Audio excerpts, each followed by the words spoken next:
여러분, 스승이 제자에게 줄 수 있는 가장 위대한 가르침이 뭘까요? 보통 지식이나 지혜 같은 걸 떠올리시겠죠? 그런데요, 만약 그 정반대라면 어떨까요? 오늘은 스승이 제자의 삶에서 영원히 사라져 주는 것, 이게 어떻게 가장 깊고 위대한 가르침이 될 수 있는지 그 아주 역설적인 이야기 속으로 한번 들어가 보겠습니다. 와, 이거 정말 충격적인 질문 아닌가요? 하지만요, 한국의 위대한 사상가 다석 유용모의 삶을 들여다보면 이게 그냥 툭 던지는 말이 아니라는 걸 알게 됩니다. 자, 이 질문을 마음속에 딱 품고 그의 철학에 담긴 미스터리를 지금부터 함께 풀어가 보시죠. 이 이야기의 주인공은 바로 사상가 다석 유영모, 그리고 그의 정말 헌신적인 제자였던 박용우입니다. 박용우는요, 다석의 강의에 너무나 깊이 매료돼서 거의 그림자처럼 그를 따르면서 가르침을 구했어요. 두 사람의 관계는 그냥 스승과 제자 그 이상이었죠. 꼭 정신적인 아버지와 아들 같아 보였습니다. 제자는 스승에게 보내는 편지에 이런 비유를 썼습니다. 자신을 어미 젖을들이 받는 송아지에 빗댄 거죠. 와, 정말 아름다운 표현이지 않나요? 박용호에게 스승 다석은 지식과 지혜라는 젖이 나오는 유일한 원천, 바로 그거였던 겁니다. 그래서 끊임없이 편지를 쓰고 찾아가면서 스승에게 매달렸고 그 모든 말씀을 자신의 영적인 양식으로 삼았죠. 다석은 이런 제자의 열정을 나무라지 않았습니다. 그 대신에 아주 부드럽게 그 방향을 살짝 틀어줬죠. 진정한 지혜의 원천은 나 같은 인간 스승이 아니라 저 위에 계신 하느님이다. 그러니 그분을 향해서 질문을 던져야 한다. 이렇게요. 근데 이때까지만 해도 이게 앞으로 닥쳐올 거대한 폭풍의 전조라는 걸 아무도 상상하지 못했습니다. 그렇게 몇 년 동안 이어지던 두 사람의 돈독한 관계가요, 정말 딱 하루, 단 한마디의 말로 그냥 산산조각이 나버립니다. 세상에서 가장 존경하는 스승에게서 가장 잔인한 말을 듣게 되는 바로 그 순간이죠. 여기 보시는 것처럼 박용우의 헌신은 정말 수년간 꾸준했습니다. 강의에 한 번도 안 빠지고 편지 보내고 심지어 집까지 찾아가면서 가르침을 구했죠. 누가 봐도 아주 깊고 단단해 보였던 그들의 유대. 그리고 마침내 1963년 스승의 날, 그는 늘 그랬던 것처럼 존경의 마음을 가득 담아서 스승을 찾아갑니다. 그런데 그가 들은 말은 따뜻한 격려가 아니었어요. 바로 이 말이었습니다. 정말 마른 하늘의 날벼락 같은 한마디였죠. 이제부터 나를 찾아오지도 편지를 보내지도 마시오. 자신의 모든 걸 바쳤던 제자에게 스승은 갑자기 완전한 절교를 선언해버린 겁니다. 아니, 도대체 왜 그랬을까요? 무엇이 스승으로 하여금 가장 아끼던 제자를 이렇게까지 매정하게 밀어내게 만들었을까요? 제자 박용우가 느꼈을 그 혼란과 상실감, 그리고 이 미스터리에 대한 해답이 바로 다석 철학의 가장 핵심적인 부분에 있습니다. 자, 이제 그 미스터리를 한번 풀어볼 시간입니다. 다석의 이 행동은요, 사실 잔인한 거절이 아니었어요. 오히려 가장 깊고 고통스러운 형태의 사랑이었습니다. 그는 이걸 일종의 영적인 젖대기라고 생각했던 거죠.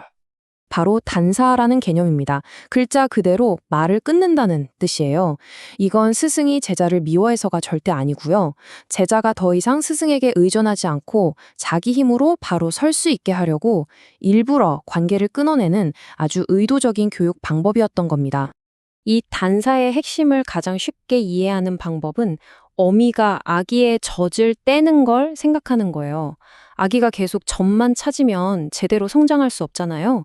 마찬가지로 제자도 스승의 말만 계속 받아먹어서는 영적으로 자립할 수가 없다는 겁니다. 그래서 때가 되면 아무리 매정하게 보일지라도 젖을 딱 끊어야만 아이가 비로소 밥을 먹고 튼튼하게 자랄 수 있는 거죠. 그리고 이런 생각은 다석 혼자만의 독특한 게 아니었습니다. 우리가 잘 아는 예수도 제자들에게 내가 떠나가는 것이 너희에게 유익하다고 말했잖아요. 정확히 같은 맥락인 거예요. 위대한 영적 스승들은 제자들이 결국에는 자신을 넘어서서 궁극적인 진리와 직접 마주하기를 바랐던 거죠.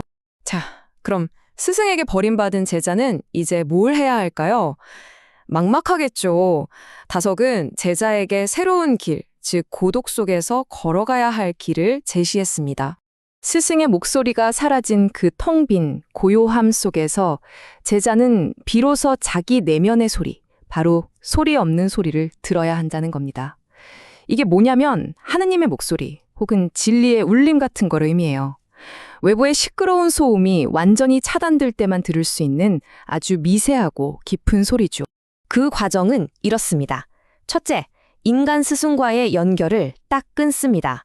둘째, 스승에게 향했던 그 모든 질문을 이제는 하느님께 직접 던지는 거예요. 셋째, 그 완전한 침묵 속에서 내면의 소리에 집중해서 귀를 기울입니다. 그리고 마지막, 이게 중요한데요. 스승의 말을 앵무새처럼 흉내내는 게 아니라 그렇게 해서 얻은 깨달음을 온전히 자기 자신의 목소리로 세상에 외치는 겁니다. 결국 이 모든 고통스러운 과정의 최종 목적지는 딱 하나입니다. 바로 제자가 스승의 복제품이 아니라 완벽한 자기 자신이 되는 것, 바로 그거죠. 다석은요, 인간적인 권위에 대한 의존에 대한 유효기간이 있다고 믿었어요. 20대까지는 아버지를, 40대까지는 스승을 하늘처럼 여기는 건 괜찮다. 하지만 그 나이가 지나서도 여전히 누군가에게 의존하는 건 영적인 게으름이다. 이렇게 본 거죠. 그러니까 핵심은 이거예요. 스승의 가르침은 달을 가리키는 손가락일 뿐이라는 거죠. 제자는 그 손가락을 빠는 데서 멈추면 안 됩니다. 손가락이 가리키는 저 달, 즉 궁극적인 진리를 직접 보고 그걸 자신만의 언어로 이야기할 수 있어야 한다는 겁니다. 결국 이 모든 이야기를 딱 한 문장으로 요약하면 바로 이겁니다. 진짜 위대한 스승은 제자가 평생 자신에게 의존하게 만드는 사람이 아니라 언젠가 제자가 더 이상 자신을 필요로 하지 않게 만드는 사람이라는 것. 이것이야말로 다석이 온몸으로 보여준 가장 잔인하면서도 가장 위대한 사랑의 방식이었습니다. 자, 이제 마지막 질문을 여러분께 한번 던져보겠습니다.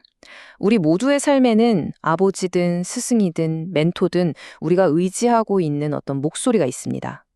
물론 그 가르침은 너무나 소중하죠. 하지만 언젠가는 우리도 그 젖을 떼고 우리 자신의 목소리를 내야만 합니다. 여러분은 이제 누구의 목소리를 넘어서서 여러분만의 그 소리 없는 소리를 들을 준비가 되셨습니까?